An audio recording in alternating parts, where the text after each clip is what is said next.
una ang side ng Team Falcons. Parang mahirapan nata mag-contest ng Onyx. There's gonna be a bravest fighter already. May iwasan bahagyan Good itong si zone. King Kong, pero napakaganda ng zone ng Team Falcons at makakabutas pa Turtle para sa Falcons. Hindi nagamit yung revitalize si Brusco. Dahil doon sa mini stun and beautiful. Oy!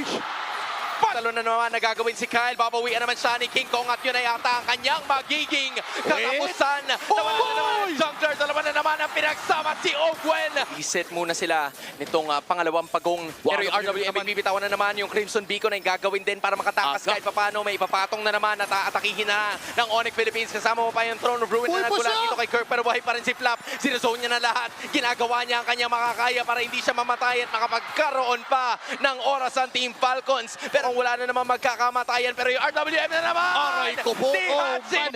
This is how they will outform the floor. Team Falcons, masasaktan lamang ako si Super Prince. Hanso na naman ang pagtalon. Sinama na naman si Super Fritz sa hook. Yan, si Kirk na naman na malalatagan ng sandamakmak na damage. Pero nandun na naman ang free hit sa may padalikuran. Yung revitalize na ginamit. Hinati nila ang Onyx. At yung Team Falcons na naman. Si Super Prince, delikado, wait! Pero nabaliktad itong sitwasyon kasi may AOG na naman na bibitawan si Flap. Yata ako naman ang nagutan ng hilinga. Nagsasama-sama na naman ang Super Family dahil ikakasa nila ang laban na ito. What a way to counter-attack. Pero si Kyle ay buhay pa kontra dito sa tatlo na hinahabol na naman siya. Pero wala na yata siyang push. It's gonna be going down. Tuloy-tuloy pa rin ang aksyon. It's gonna be free hitting para kay Super Marco. Nagkakalunan ang Onyx. One by one, they go down. And they are down to halos apat. Kakayanin kaya nila na gusto ng makatapat ang iba sa mga members ngayon ng Team Falcons. Pero nag-dish lang ng damage. Tapos bigla nawala si Ogwen. It is still a-okay. Biglang bumabalik sa Onyx. Nawala na naman si Flap. At nandun, just like si Kirk ngayon, pinapalimutan na iba sa mga members. Pero doon naman, si King Kong para kunin ang Lord na ito. Itadamay pa sana si Kyle. Pero double langer na pala yun.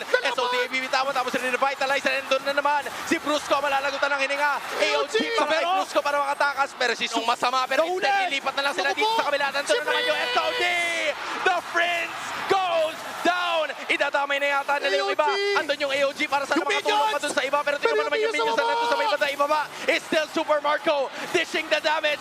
Brusco throwing it all. At siya ay babagsak din. Kadepensa ang Onyx. Pumasok sila. Andun naman si Super Marco and Saveros doing everything he can. Si Flapa nakapagpatigil. At si Kirk ay babagsak.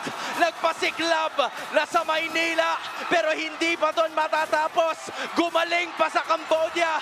Ang kinulang sa Arabia ay babawiin sa Europa ang ikalawang